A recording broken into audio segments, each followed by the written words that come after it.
பங்குனி உத்திரம் தெய்வ திருமணங்கள் நடக்கும். இதெல்லாம் உங்களுக்கு தெரியும். நான் எல்லா கோவிலும் பார்த்தீங்கன்னா சுவாமிக்கு கல்யாணம் பண்ணுவாங்க. சிவ பார்வதி கல்யாணம், பெருமாள் கல்யாணம், மகாலட்சுமி தாயார் உத்பவிக்கும் நாள், சீதா பிராட்டி கிடைத்த நாள், இப்படின்னு சொல்லிக்கிட்டே போகலாம். இந்த உத்திர நட்சத்திரத்தினுடைய பெருமை மிகப்பெரிய பெருமை.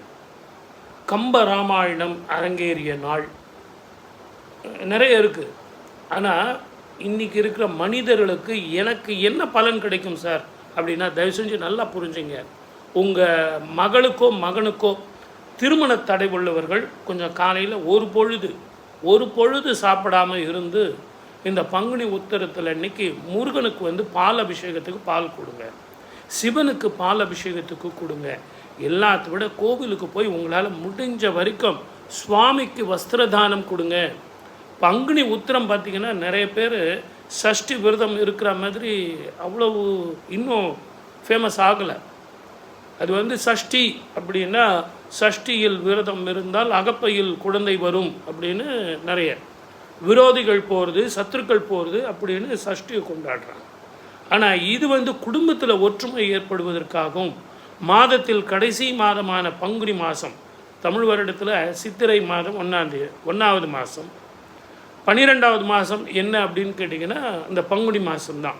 இப்போ ஆங்கில மாதத்தில் சொல்கிறாங்க இல்லையா, ஜனவரி, டிசம்பர் கடைசி மாதம், அந்த மாதிரி இது பங்குனி மாதம்.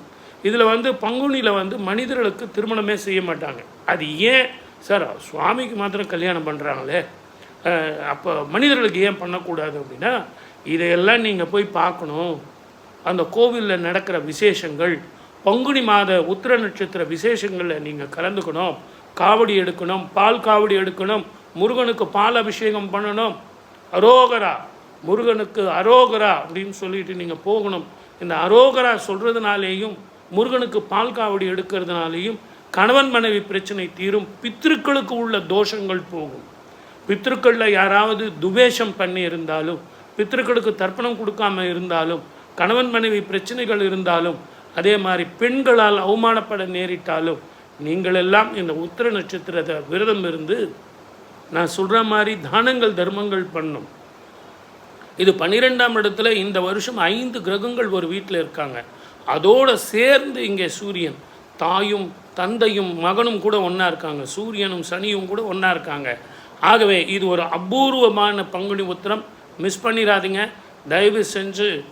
நிறைய ஜாதக தடை உள்ளவர்கள் இதை பயன்படுத்திங்க. உத்திர நட்சத்திரம் பங்குனி விரதம் இருந்து வாழ்க்கையை வெற்றி கொள்வோம்.